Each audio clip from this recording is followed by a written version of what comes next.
Now, many Americans have to be vaccinated against the COVID virus, or they were not allowed to teach, or they're not allowed to work in a hospital. Yet the 2 million people that are coming across the border, there's no requirement that they be tested, or there's no requirement that they be vaccinated.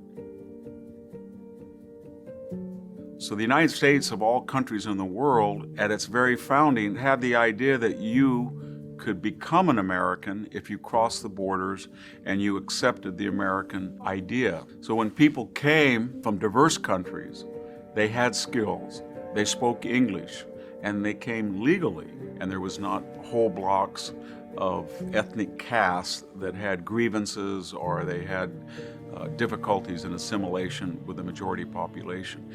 And more importantly, legal immigration was welcome because it kind of reminded Americans that there were people who were very competitive and they wanted this system of free market economics, constitutional government, a Bill of Rights that was lacking in their home country.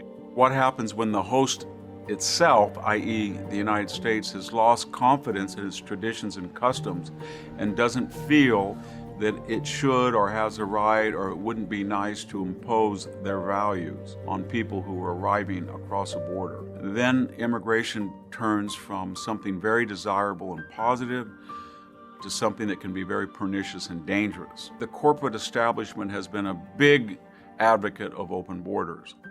And it's been very hard to write op-eds for the Wall Street Journal or talk to the Chamber of Commerce because they feel that immigration, even if it's illegal, is very good for their own bottom line. And the Democratic Party said, if you come illegally, we will ensure that you will not be subject to the enforcement of immigration laws. We will provide you with entitlements, but we expect in exchange fealty and loyalty and fidelity at the polls.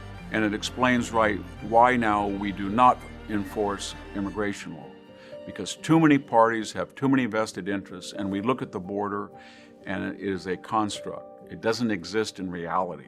People are simply walking across, and you have people coming in vast numbers from one direction. They do not speak English. They're not legal. And we, the host, are not the hosts that we have been from the prior 280 years, but we feel diffident, lack of confidence about our own system.